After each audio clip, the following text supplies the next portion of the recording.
जय गुरुदेव पंथ के प्रवर्तक श्री तुलसीदास जी के साथ भी वही घटना घटित हुई जो घटना सन 2014 में संत रामपाल जी के साथ घटित हुई। सेम टू सेम हिस्ट्री, रति भर का फर्क नहीं, रति भर का, सिर्फ समझने का फर्क होगा। श्री तुलसीदास जी के मैनेजमेंट ने, यानी जो भगत उनके पास में रहा करते थे, उनके ड्राइवर थे, उनके साथ में थे, उनके मैनेजमेंट का हिस्सा थे, उन्हीं भक्तों ने संत तुलसीदास जी के साथ में षड्यंत्र किया। उनको जिंदा ही मार डाला संगत के सामने, जिंदा मारने की नौटंकी, संगत को मूर्ख बना दिया। संगत से करोड़ों में अरबों में उनके नाम पर, सेवा के नाम पर पैसा लूट लिया गया। जबरदस्ती उनको बीमार बना दिया गया, जबरदस्ती उनको हॉस्पिटल में लेके गए, उनको बीमार दिखाकर संगत से सेवा के नाम पे गुरुजी के स्वास्थ्य के लिए पैसा लिया गया। संत जी मना करते रहे कि मैं बीमार नहीं हूं, मुझे जबरदस्ती बीमार क्यों कर रहे हो आप। उन्होंने एक नहीं सुनी उनकी, क्योंकि जो व्यक्ति अपने गुरु को मानुस मान के चलता है उसके ऊपर काल हावी होता है। बहुत सारी घटनाएं सेम टू सेम संत रामपाल जी के साथ भी वही घटित हुआ।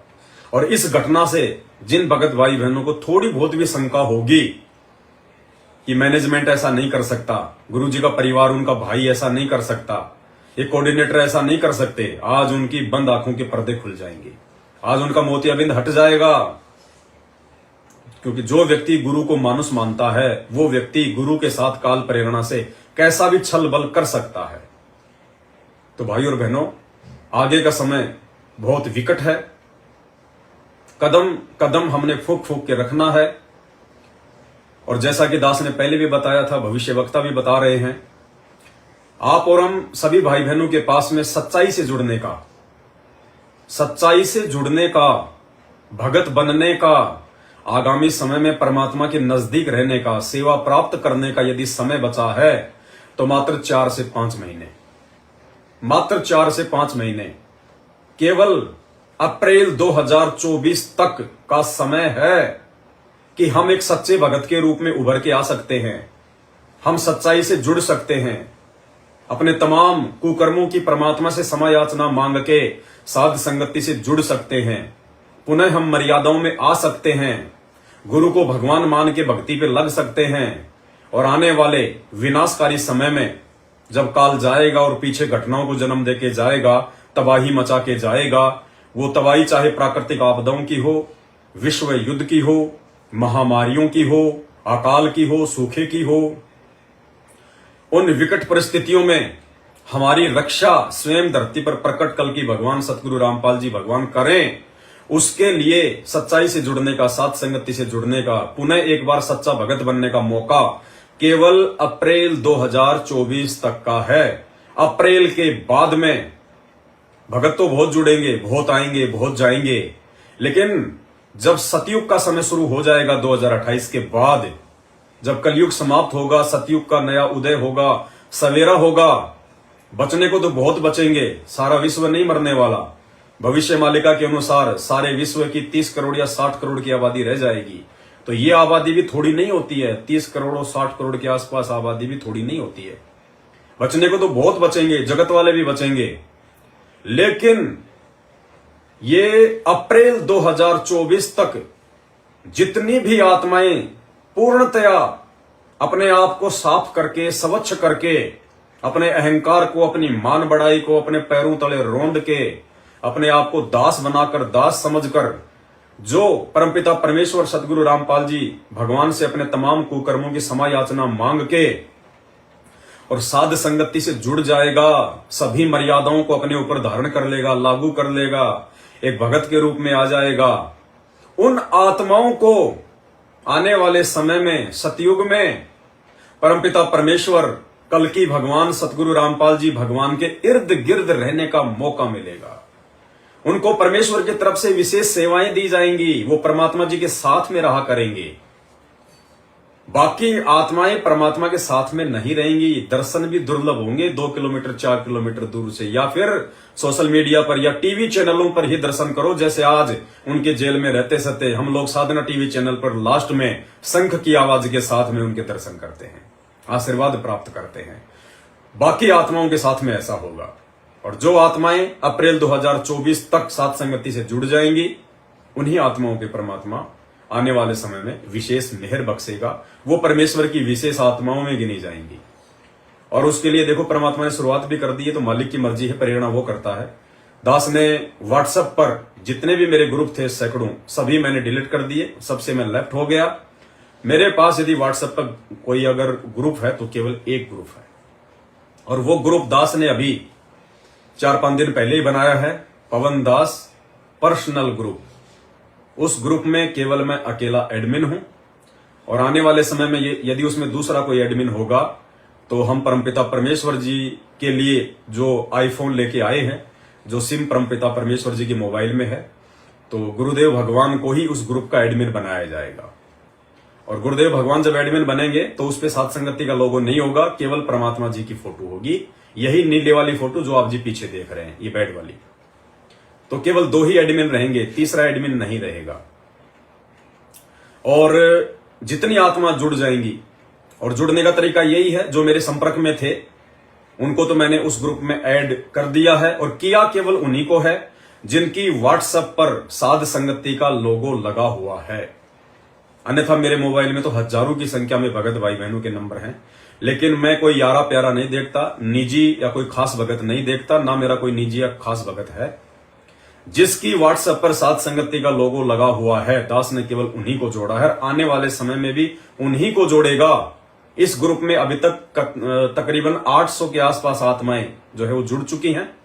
सभी की व्हाट्सएप डीपी पर आपको सात संगति का ही लोगो मिलेगा, और यदि किसी की डीपी से सात संगति का लोगो हटा हुआ दिखाई दिया तो उसको ग्रुप से रिमूव कर दिया जाएगा।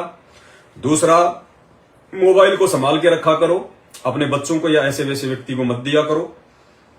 बहुत सारे भगत भाई बहन लेफ्ट हो जाते हैं, बच्चे उनके जो है ग्रुप को लेफ्ट कर देते हैं, छेड़छाड़ी कर देते हैं। तो भैया दास के पास इतना समय नहीं है कि बार बार आप मेरे को बोलो भगत जी मुझे जोड़ना, मेरा मोबाइल खराब हो गया था, भगत जी मेरे बच्चे ने मोबाइल ले लिया, मैं लेफ्ट हो गया, मुझे फिर से जोड़ो। भाई दास के पास इतना समय नहीं है, दास नहीं जोड़ पाएगा। जो लेफ्ट हो गया सो हो गया, इसलिए अपने मोबाइल को लॉक लगा के रखो, अपने छोटे बच्चों को मोबाइल ना दिया करो। और बाकी भगत भाई बहन जो कई हजारों की संख्या में हैं, जिनके मोबाइल नंबर मेरे पास में नहीं थे, उन भाई बहनों को यदि जुड़ना है तो तरीका एक ही है। मेरे जो मोबाइल नंबर हैं, 2 मोबाइल नंबर मैं नहीं बताऊंगा। जिन जिन भाई बहनों के पास मेरे मोबाइल नंबर हैं नहीं है तो सात संगत वालों से पूछ सकते हैं। तो जिन जिन भाई बहनों के पास मोबाइल नंबर हैं तो भैया वो पहले अपनी व्हाट्सएप पर सात संगति का लोगो लगा लें। उसके बाद में मेरे उन मोबाइल नंबर पर किसी भी एक नंबर पर आप मेरे को व्हाट्सएप करें और उसमें लिखें कि भगत जी हमें भी व्हाट्सएप के साथ संगति वाले ग्रुप में जोड़ दीजिए, तो दास आपको जोड़ेगा। दूसरा कोई तरीका नहीं है। और जितनी आत्मा इस ग्रुप में जुड़ जाएंगी उनका सौभाग्य, क्योंकि उन आत्माओं को जब तक ये सोशल मीडिया चलेगी, ये फेसबुक यूट्यूब चलेंगे, तब तक आपको परमपिता परमेश्वर सदगुरु रामपाल जी भगवान के विशेष आशीर्वाद से आपको जानकारियां मिलती रहेंगी, जिससे हमारी मर्यादा टूटने से बचे, हमारा जो दृढ़ विश्वास है हमारे गुरुदेव भगवान में बना रहे। और आने वाला जो विनाशकारी समय है, जो तांडव मचेगा, जो परिस्थितियां विकराल रूप लेंगी, हैं तो हम सब जीव ही, ये पांचों विकार और 3 गुण हम सब के अंदर हैं। परिस्थितियां उस समय हमको भी डगमग करेंगी। ऐसी बात नहीं है कि हम भगत बन गए तो हमारे कोई असर ही नहीं पड़ेगा। अगर भगत के बराबर में किसी का घर है और उसमें यदि आग लग जाए तो ठीक है, परमात्मा भगत की रक्षा करेगा, लेकिन ये शंका तो रहती है कि कहीं आग इधर ना आ जाए। परेशान तो वो भगत भी होगा, थोड़ा बहुत भय तो उसको भी होगा। तो विशेष तौर पर तो दुखी वो होंगे जो मांसाहारी हैं, जो शराबी हैं, जो कबाबी हैं, जो अधर्मी हैं, जो पापी हैं, जो सच्चाई और नेक रास्ते पर नहीं आ रहे हैं, जो भक्ति भाव में नहीं है। विशेष तौर पर तो आपत्तियां उन आत्माओं को झेलनी पड़ेंगी।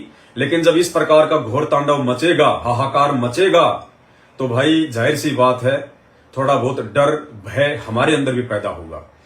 तो वो डर और भय हमें तोड़ ना सके, हमें परमात्मा से डगमग ना कर सके, हमारी मर्यादा ना तोड़वा सके, हम भक्ति मार्ग से नीचे ना उतर जाएं। इसके लिए दास केवल उसी ग्रुप में आत्माओं को संदेश देता रहेगा। ऑडियो के माध्यम से, वीडियो के माध्यम से, लाइव के माध्यम से जानकारी आप तक पहुंचती रहेगी। और भी छोटी छोटी घटनाएं जो आपका विश्वास बढ़ाएंगी, जैसे दास उस ग्रुप में बहुत सारे छोटे छोटे वीडियो भेजता है जो भगत भाई बहनों के विश्वास को मजबूत करती हैं। और यही तरीका है, इसी तरीके से परमात्मा हम आत्माओं को सतयुग में प्रवेश करवाएंगे। बाकी हमारे जितने भी दूसरे भगत भाई बहन हैं जो काल एजेंट सतलोक आश्रम मैनेजमेंट हरियाणा के साथ में जुड़े हुए हैं, जो इतने हजारों वीडियो बनने के बाद भी, इतने सारे संदेशे जाने के बाद भी, बरवाला कांड के विषय में इतनी सच्चाई प्रसारित और प्रचारित होने के बाद भी जो अभी तक आंखें नहीं खोल रहे हैं और उसी कुकर्मी मैनेजमेंट का साथ निभा रहे हैं, जो मैनेजमेंट राजनीतियों में पांव जमा चुका है, जो मैनेजमेंट जगत वालों के साथ में यारी दोस्ती रिश्तेदारी जो है निभा चुका है, जिनकी किसी की कोई मर्यादा नहीं है, जिनका किसी का भी मतलब परमात्मा के प्रति कोई प्रेम नहीं है, केवल उनको माया चाहिए, उनको पैसा चाहिए, उनको मान बढ़ाई चाहिए, उनको चौधर चाहिए, जो गुरुदेव का कोई भी वचन फॉलो नहीं कर रहे, जो ना खुद भक्ति करते ना दूसरों को मर्यादा में रह के भक्ति करने दे रहे, नित नए उल्टे कुकर्म वो करते रहते हैं। ज्योति पाठ के नाम पे गरीबदास जी की अखंड वाणियों के सहारे केवल माया लूटने में लगे हुए हैं। तो उन भगत भाई बहनों को आने वाले दिनों में समस्या आएंगी, उनके सामने जब ये विकट परिस्थितियां पैदा होंगी तो वो विश्वस्त नहीं हो पाएंगे, वो डामाडोल हो जाएंगे, वो डगमग हो जाएंगे। वो क्यों? क्योंकि उन्होंने अपने आप को सतगुरु से नहीं जोड़ा, अपने आप को मर्यादाओं में नहीं ढाला, वो साथ संगति से नहीं जुड़ पाए। तो आप और हमारा ये सौभाग्य है। और आज का वीडियो बरवाला कांड की सच्चाई को लेके है। सारी बातें आपको सबूतों के साथ में दिखाऊंगा, सारी घटनाओं के आपको जो है वो प्रमाण दिए जाएंगे और आपको मानने पे मजबूर होना पड़ेगा कि वास्तव में सतगुरु रामपाल जी भगवान पूर्ण परमात्मा है, परमेश्वर हैं। कोई माइका लाल इनका बाड़ बाका नहीं कर सकता इनका, लेकिन परमात्मा जब धरती पर आता है, जब वो संत रूप में आता है, प्रकट होता है, तो परमात्मा लीला तो एक आम व्यक्ति की करते हैं, एक आम मानुष की लीला करते हैं। और जो काल प्रेरित आत्माएं होती हैं उनको मानुष समझकर उनके साथ एक मनुष्य जैसा ही बर्ताव करती हैं, वो गुरु को भगवान नहीं मान पाती। इसीलिए आदरणीय गरीबदास जी महाराज जी ने अपनी वाणी के माध्यम से हमें बार बार चेताया है कि गुरु को मानुष जो गिने और करे चरणा अमृत को पान, ते नर नरक में जाएंगे, जन्म जन्म बने समान। वो कुत्ते बनेंगे वो जो गुरु जी का सुबह सुबह चरणामृत भी पीते हैं देखा देखी, और जो गुरु जी को मानुष मानते हैं। कबीरा ते नर अंध हैं जो गुरु को कहते, और वो भी मानुष की श्रेणी में। तो ये सारे के सारे जो कर्म हैं ये उन आश्रमों में किए जा रहे हैं गुरु को मानुष मानकर। तो आने वाले समय में उनको बहुत बड़ा खामियाजा भुगतना पड़ेगा।